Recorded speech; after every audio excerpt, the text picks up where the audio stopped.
Yo te miro a ti. En eso, ¿no? Sí, estamos grabando, cuando Ya. quieras. 3, 2, 1. Bienvenido a esta nueva edición de La Mesa, capítulo de hoy, invitado, Ministro de Economía y Fomento y Turismo. Ese es el título. Luis Felipe Césped, muchas gracias por estar acá, Ministro. Muchas gracias por la invitación. Ministro, vamos primero a hablar de un poco de coyuntura, pero nosotros lo invitamos porque queríamos hablar un par de cosas que ha venido haciendo el Ministerio que a la larga puede ser una de las grandes herencias de este gobierno si resulta como se han planificado. Pero primero hablemos un poco de la coyuntura. La semana pasada salió el último cifra de IMASEC, repuntó de los últimos meses, pero seguía siendo menos de lo que se anticipaba. La economía se está demorando en ese repunte que ya hace varios meses viene prometiendo. Y viene siempre este debate, que no quiero meterme, de cuántos factores han sido la reforma, cuántos factores lo externo. Eso no me interesa. Pero sí me interesa saber qué es lo que se ve de adentro de cosas que la están manteniendo la economía que le cuesta despegar. A ver, primero yo creo que es importante el señalar que si bien el dato de IMASEC de la semana pasada estuvo ligeramente por debajo de lo que fueron las últimas proyecciones, las proyecciones iniciales, o sea, las proyecciones que se hacen sin los datos adicionales, claro, fueron mejores. Y son, sin lugar a dudas, consistentes con lo que el propio Banco Central ha señalado, es una recuperación que nuestra economía va a experimentar hacia finales de año y por lo tanto mayores niveles de crecimiento. Ahí es importante señalar de que si tú miras lo que hizo el Banco Central lo que dijo cuando comenzó su proceso de baja de tasa de interés fue decir, esta economía tiene más espacio para crecer, tiene un potencial mayor del que estamos viendo hoy día en las cifras de crecimiento y por lo tanto hay que darle un estímulo monetario adicional. Y en esa trayectoria esperamos que continúe la trayectoria de crecimiento de nuestra economía. Ahora, también eso es importante, yo sé que lo vamos a hablar más adelante, no nos puede de alguna u otra forma desconcentrar de la otra gran tarea que tenemos como país, que es generar un crecimiento sostenido sobre la base de la sofisticación y diversificación productiva. Una de las críticas del debate y que se acentuó hace un par de meses cuando hubo una pequeña disputa entre el expresidente del Banco Central, Rodrigo Vergara, y el actual ministro de Hacienda, que era el tema de, obviamente, uno de los hechos de la causa es que el crecimiento potencial de Chile en los últimos 3-4 años ha bajado dramáticamente.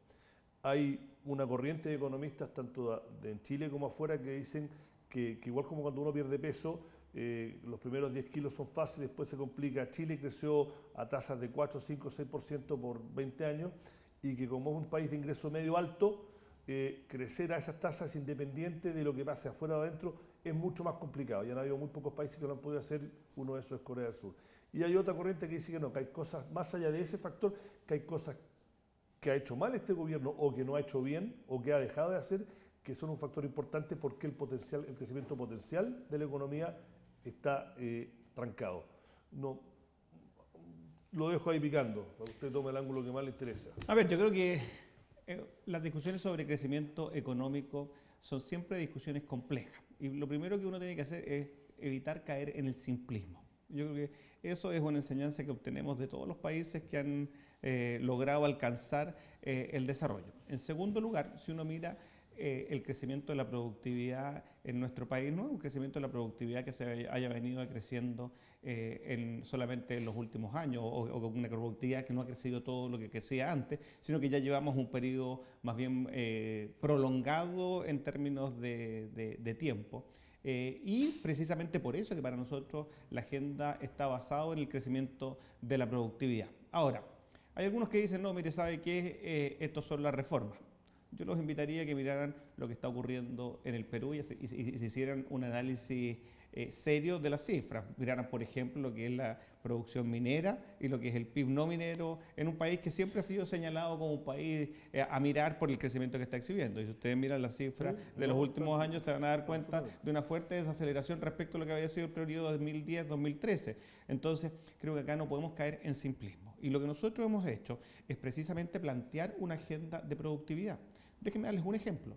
Cuando hablamos de crecimiento, ¿cómo vamos a desligar el crecimiento de la competencia en los mercados? De la libre competencia en los mercados.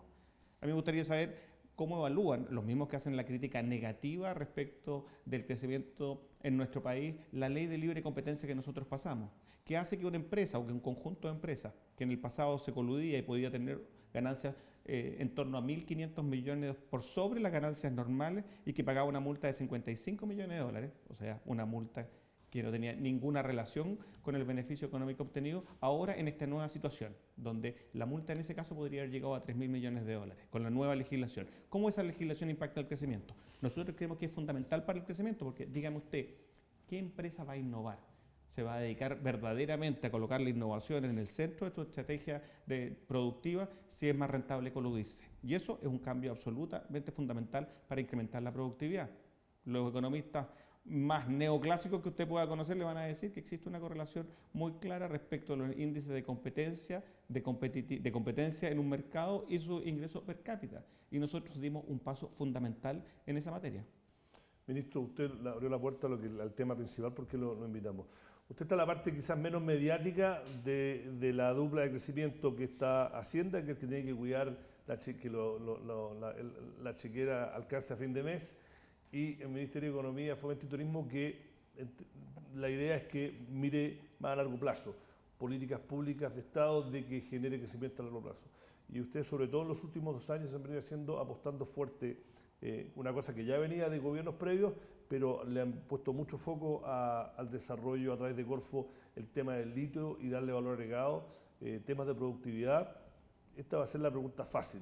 De las cosas más importantes o las cosas que van a tener más impacto, cuéntenos 2 o 3 de esos proyectos que le parece que van a tener un impacto más cercano, mediano plazo, porque no son proyectos a corto plazo, pero a mediano plazo, cosas que en los próximos quizás 5 años vamos a ver un impacto directo en la economía de Chile.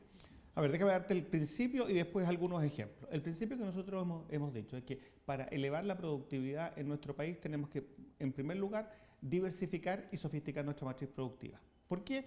Porque básicamente uno tiene que moverse hacia actividades con mayor valor agregado, con mayores niveles de productividad para poder incrementar los niveles de productividad. Eso creo que lo han hecho todos los países que han alcanzado el desarrollo, salvo un par de países, habrá petroleros por ahí que son casos muy atípicos. Pero lo cierto es que los países que crecen a partir del nivel de ingreso que tiene Chile, lo hacen sobre la base de la diversificación y sofisticación productiva. Ahora, nosotros hemos dicho que nuestros recursos naturales no tienen que ser una maldición.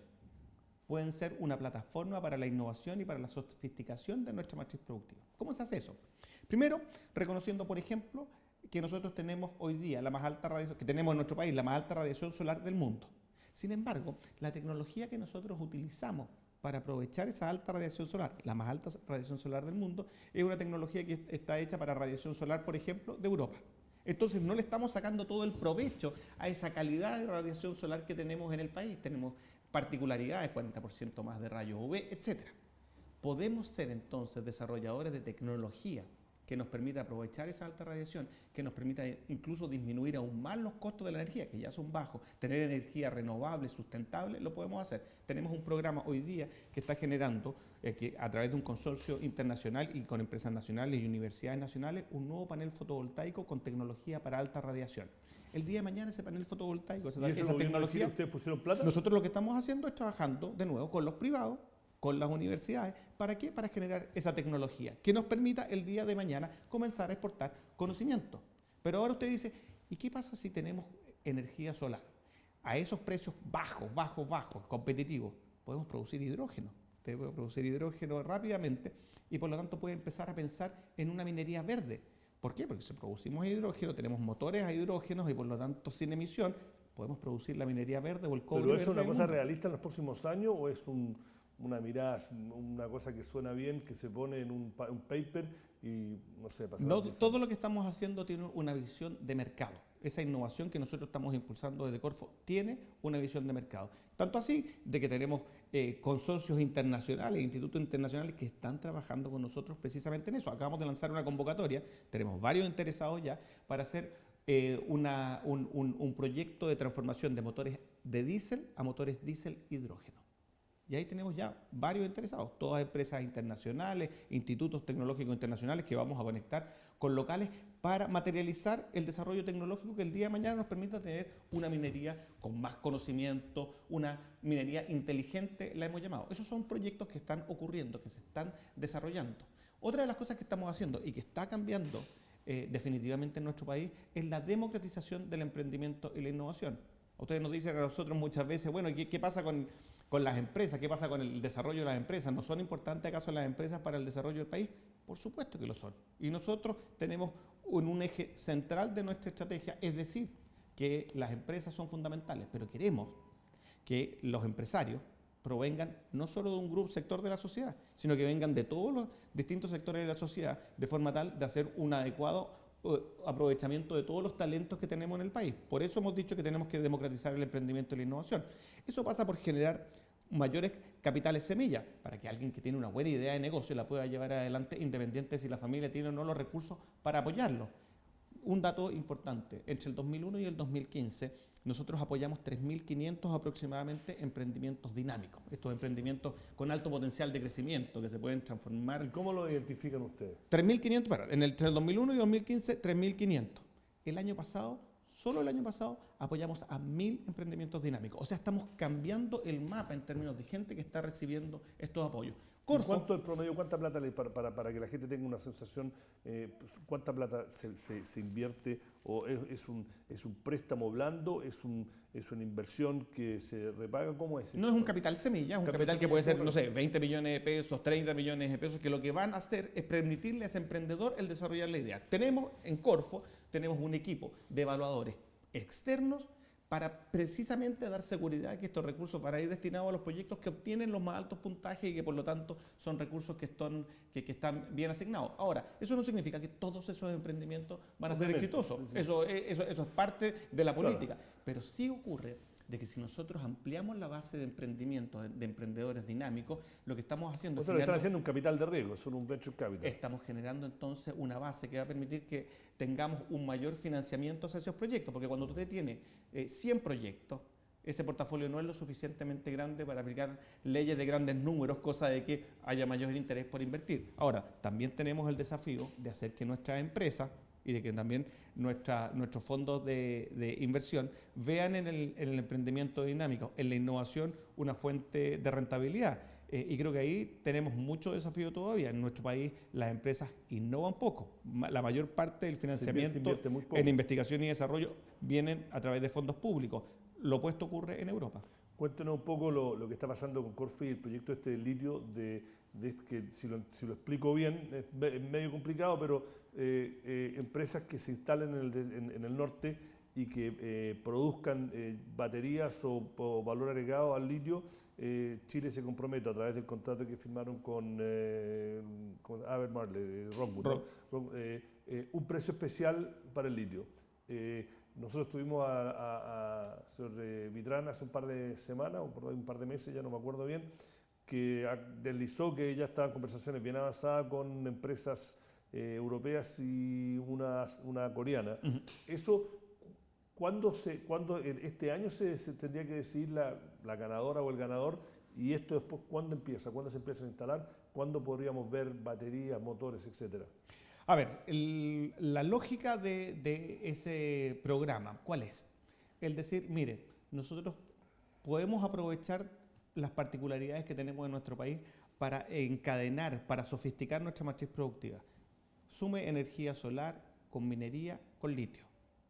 ¿Por qué no tener entonces una industria que crece sobre la base de estas particularidades de este laboratorio natural que tenemos en nuestro país? Si tenemos energía solar, tenemos que almacenarla para poder tener energía base al sistema. Y por lo tanto, entonces nos permite aprovechar todas nuestras ventajas que los economistas llamarían comparativas para precisamente sofisticar y diversificar la matriz productiva. ¿Y qué dijimos en el acuerdo con Rockwood? Dijimos que un porcentaje de esa nueva producción, de la producción de Rockwood, en el marco del acuerdo que le permitió a Rockwood incrementar su producción, es decir, que un porcentaje de esa producción la vamos a tener nosotros y la vamos a licitar. De nuevo, bajo un concepto digamos así, de la lógica de inversión privada. Aquí no estamos hablando de sustitución, sino de complementariedad entre lo público y lo privado, pero con una lógica industrial moderna o de política industrial moderna, que es decir, que nosotros queremos agregar valor a partir de ese recurso que tenemos, y lo que estamos haciendo es en este momento ya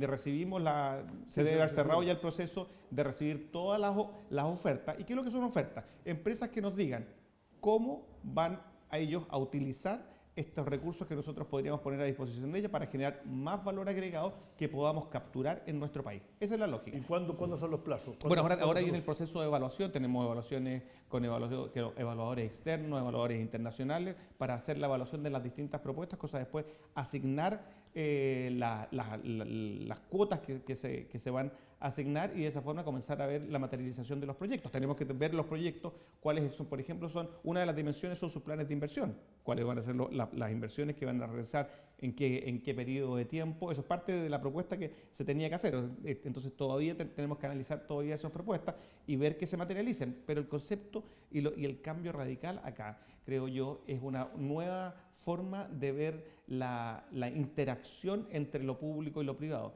que no se base en otra cosa más que en el desarrollo e innovación. Para nosotros la nueva relación entre lo público y privado pasa porque pongamos a la innovación en el centro de la discusión. Muchas veces yo creo que gastamos más tiempo hablando de otros temas, temas tributarios, por ejemplo, y no ponemos en el centro de la discusión los temas que verdaderamente son los temas para un país como Chile, que ha logrado avanzar de manera significativa, que es en este caso la innovación. Nos queda poco tiempo, me están diciendo. Una pregunta de cosas que ya le quedan 8 meses más o menos a este gobierno, cosas que van a quedarle en el tintero, que para usted, si tuviese el poder, que ojalá que la persona que lo reemplace siga con esa misma, que sea una política de Estado. Mencione 2 o 3 que creo que son importantes y que tenían impacto en el crecimiento, productividad. A ver, yo creo que los programas de especialización inteligente son programas que son fundamentales para nuestro país. Lo hemos construido en sectores específicos de la economía. Algunos hablan de selectividad y que esa selectividad no responde a ventajas comparativas. Acá lo que hemos hecho es precisamente decir que Chile tiene ventajas comparativas en minería, energía solar, alimentos saludables, funcionales, en turismo.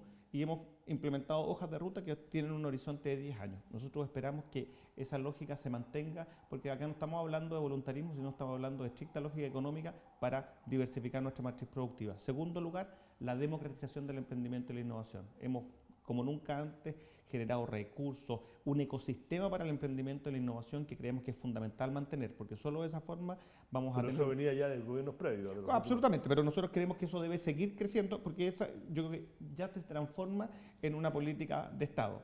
Y en tercer lugar, el fortalecimiento de la competitividad de nuestras pequeñas y medianas empresas en las distintas dimensiones. Nosotros inauguramos 51 centros de desarrollo de negocios que le permiten hoy día a una micro y pequeña empresa tener asesoría especializada en contabilidad, tributación, en el modelo de negocio. ¿Ustedes ya están viendo impacto? Absolutamente. Esa iniciativa lo hicimos con el apoyo del gobierno estadounidense, quienes tienen los centros de desarrollo de negocios desde la época del presidente Carter. Y lo que estamos haciendo es evaluando esas políticas sobre la base del aumento de las ventas de las empresas, de la generación de empleo, de la generación de nuevos negocios. Cerca de la mitad de las empresas... ¿Y hay datos de eso, no? Sí, absolutamente. Tenemos cerca de 15.000 empresas que van y han sido atendidas en los centros de desarrollo de negocios. Un 46% de ellas ya presenta aumento en ventas significativos, o presenta aumento en empleo, en la generación de nuevos negocios. Y eso es fundamental para potenciar la productividad y competitividad de las pequeñas y medianas empresas. Segundo lugar, escritorio empresa. Nosotros tomamos la iniciativa de la administración pasada, que fue Tu Empresa en un Día, y dijimos, la lógica de un emprendedor no es solo crear la empresa, sino operarla. Tenemos una plataforma digital hoy día que se llama Escritorio Empresa, que reúne a las distintas instituciones públicas que dan permiso y a las municipalidades, bajo la lógica de tener en esa plataforma todos los permisos que se requieren para operar una empresa, con un principio, que el Estado no le pida a un emprendedor, a una empresa, un documento que el Estado ya tiene. Todo interoperable. Eso creemos que también es una política que hay que mantener en el tiempo. Nosotros hemos partido, ya tenemos cerca de 30 permisos que corresponden a los más importantes para la generación de empresas. Tenemos 38 municipios, esperamos tener 140 a final de año, pero eso creo que tiene que proyectarse porque es una plataforma digital que además tiene una utilización innumerable en otras dimensiones. Creemos que todo lo que se ha hecho en materia de libre competencia, el potenciar a la Fiscalía Nacional Económica para que realice estudios de mercado.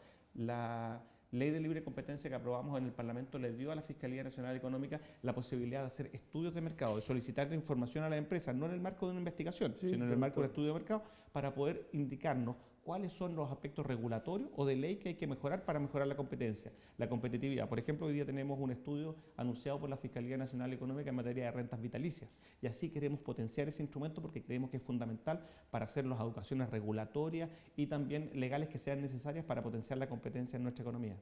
Tengo la última pregunta que es un poco injusta, pero usted parte del equipo económico. Una del lado B quizás es que por primera vez desde que Chile volvió a la democracia o desde que está rankeado, es casi inminente, si uno cree que le van a bajar la nota crediticia a Chile, ya sea en la segunda parte de este año o al principio del próximo.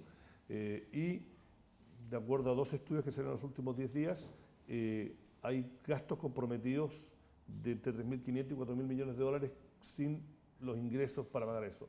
Y yo hablé con un senador que es de la coalición de gobierno que dijo: es una lástima porque siempre el talón de Aquiles de la centroizquierda, no solo en Chile, en el mundo, es que no, entre comillas, no saben manejar la chequera. Y que esto pase dentro de un gobierno de centroizquierda va a tener a mediano y largo plazo un costo político. Yo sé que esto es un poco más del Ministerio de Hacienda, pero usted es parte del equipo económico. A ver, yo creo que si nosotros miramos, en primer lugar, la trayectoria en el tiempo, la nuestra es una coalición que ha gobernado el país desde el año 90. Y es precisamente la coalición que generó una situación fiscal única en nuestra historia y única entre los países en desarrollo. Cuando nosotros retornamos a la democracia, a la gente se lo olvida, pero la deuda pública estaba en torno a 65 puntos del PIB, si no más, si sumábamos bonos de reconocimiento o algunos otros. Y hoy día llegamos a tener una situación pública en términos netos de estar cerca de cero. Siempre la gente mira el dato de la deuda pública bruta, pero hay que mirar el caso de la deuda pública neta en Chile. Para la gente que mira, Chile tiene más o menos 24.000 millones de dólares afuera en los fondos de estabilización. Fondos soberanos le llaman algunos. Los fondos soberanos. Entre el año 2004 y 2008, bajo la administración de esta alianza de gobierno, ahorramos cerca de 25 puntos del PIB. Entonces, creo que el compromiso con la responsabilidad fiscal ha sido un compromiso que esta coalición de gobierno ha demostrado a lo largo de su historia. De hecho, el propio ministro Valdés ha sido muy claro en señalar cuál es nuestra trayectoria en materia de déficit estructural, de forma tal de movernos hacia un balance estructural. Cuando dijimos que íbamos a hacer una reforma educacional, dijimos que había que hacer una reforma tributaria. Y todo el mundo sabe que hacer reformas tributarias no es fácil ni aquí ni en ninguna parte del mundo. Vea usted la postergación de discusiones tributarias en Estados Unidos, en Europa, y por lo tanto nosotros fuimos muy responsables con todo lo que eso significaba, porque llevar adelante una reforma tributaria siempre genera discusión, siempre genera un debate, y lo hicimos. Y nuestro compromiso va a ser siempre mantener esa responsabilidad fiscal. Yo no especularía sobre esa materia, creo que el récord que nosotros tenemos en esta materia es claro y va a seguir siéndolo. Bueno, me pasé el tiempo, me van a retar, pero muchas gracias, pasó muy rápido el tiempo. Ministro, ojalá que lo tengamos antes que termine su periodo. Muchas gracias por haber estado acá. Y esta ha sido otra edición, capítulo de La Mesa. El invitado hoy fue el Ministro de Economía, Luis Felipe Céspedes. Hasta la próxima y acuérdense de preguntas, etcétera, y comentarios por nuestras redes sociales. Muchas gracias. Muchas gracias.